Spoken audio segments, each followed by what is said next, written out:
2018년 9월 22일 새벽, 핀란드 경찰과 군 병력 400여 명이 헬기와 해군 함정까지 동원해 한 섬을 급습했습니다.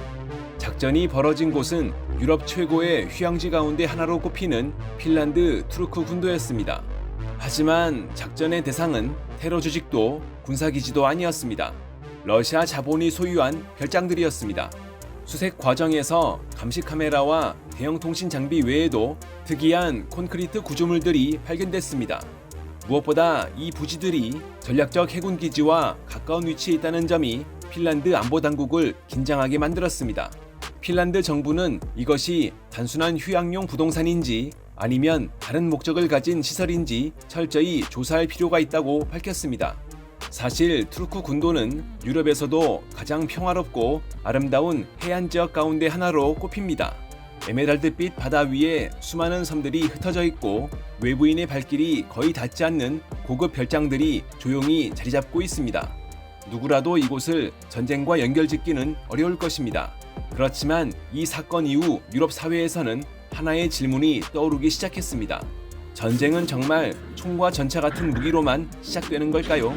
최근 유럽 정보 기관들은 러시아와 연계된 개인과 기업들이 군사기지, 항만, 통신 인프라 인근의 부동산을 집중적으로 매입하고 있다고 경고하고 있습니다.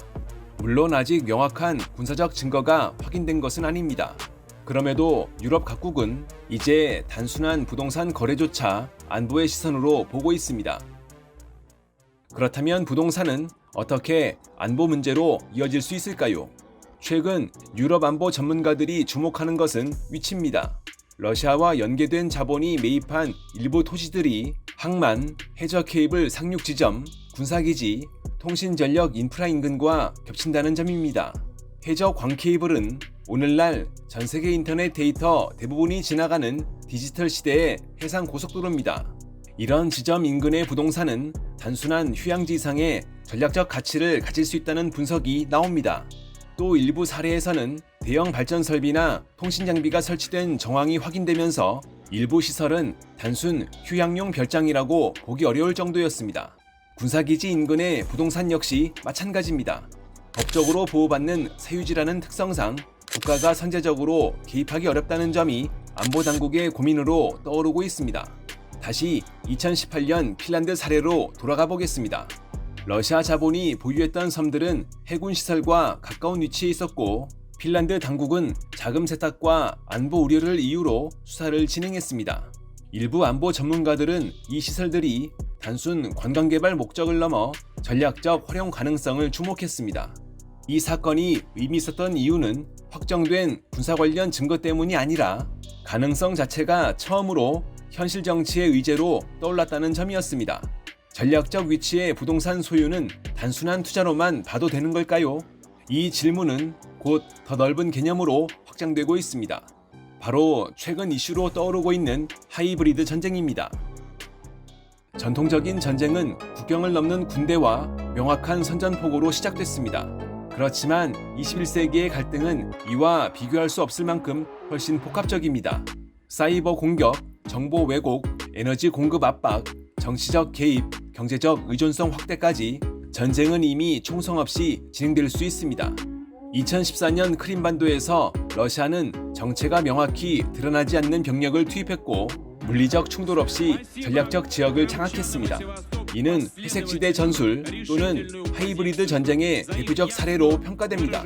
이 관점에서 보면 전략적 위치의 부동산 매입은 단순한 투자 이상의 의미를 가질 가능성이 있습니다. 부동산은 단지 건물이 아닙니다. 공식적으로 법적 보호를 받는 위치이자 접근권입니다. 군사기지 인근의 건물은 관측 지점이 될 수 있고 항만 주변의 토지는 물류 동선을 분석하는 거점이 될 수 있으며 통신 인프라 인근의 시설은 정보 흐름을 감시하는 위치가 될 수도 있습니다.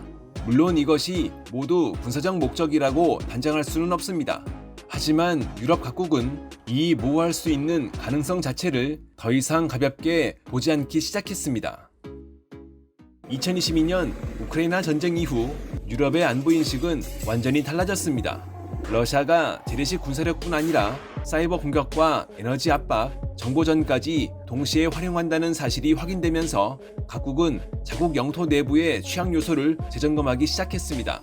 그 과정에서 다시 조명된 것이 바로 전략 인프라 인근 부동산의 소유 구조였습니다. 2026년 현재 이 문제는 더 이상 단순한 투자 논쟁으로 다뤄지지 않습니다.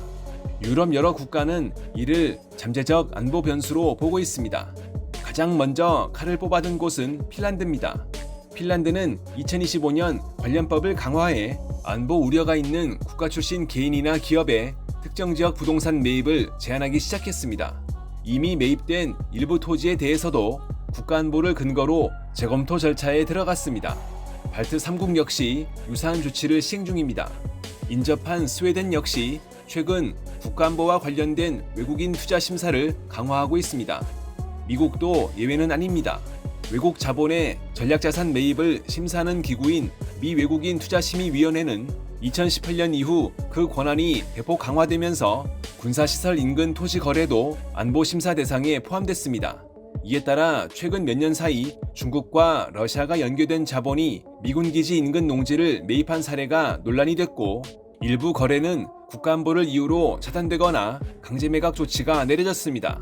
미국뿐 아니라 호주도 같은 고민을 안고 있습니다. 2015년 중국 기업이 북부 다윈항의 운영권을 99년간 임대한 사건은 큰 논란을 불러왔습니다. 다윈은 미 해병대가 순환 배치되는 전략적 요충지였습니다. 이후 호주는 외국 자본의 전략 인프라 투자에 대해 심사를 대폭 강화했고, 국가안보를 이유로 기존 계약을 재검토하는 방안까지 논의했습니다. 가까운 일본도 마찬가지입니다. 일본은 2021년 토지 이용 규제법을 제정해 자위대 기지 주변의 외국인 토지 소유를 엄격히 감시하고 있습니다. 하지만 러시아는 이러한 움직임에 강하게 반발하고 있습니다. 2026년 1월 러시아 외무부는 서방의 부동산 규제를 러시아인에 대한 차별적 조치라고 비판하며 자산 몰수 시 대응하겠다고 밝혔습니다. 같은 시기 발트해 인근에서는 원인을 특정하기 어려운 GPS 교란 현상이 보고되기도 했습니다. 이 모든 상황은 한 가지 현실을 보여줍니다. 부동산은 한번 매입되면 장기간 유지됩니다. 게다가 법적으로 강한 보호까지 받습니다. 국가가 개입하려면 분명한 근거가 필요합니다. 바로 이 점이 하이브리드 전쟁이라는 개념과 맞닿아 있습니다. 직접적인 군사 행동이 아니라 시간을 두고 영향력을 축적하는 방식, 총성이 울리기 전에 이미 조건이 형성되는 구조, 유럽 정보기관이 우려하는 것도 바로 이 시간의 축적입니다. 그렇다면 우리는 어디까지를 우려로 보고 어디까지를 과잉 해석으로 봐야 할까요? 그렇지만 전략적 위치의 부동산이 안보 의제로 떠오른 것은 분명합니다. 전쟁은 더 이상 국경에서만 발발하지 않습니다. 때로는 등기부 등본에서, 부동산 계약서에서, 조용한 별장에서 벌어질 수 있습니다. 총 대신 부동산, 하이브리드 전쟁은 이미 시작된 것일까요?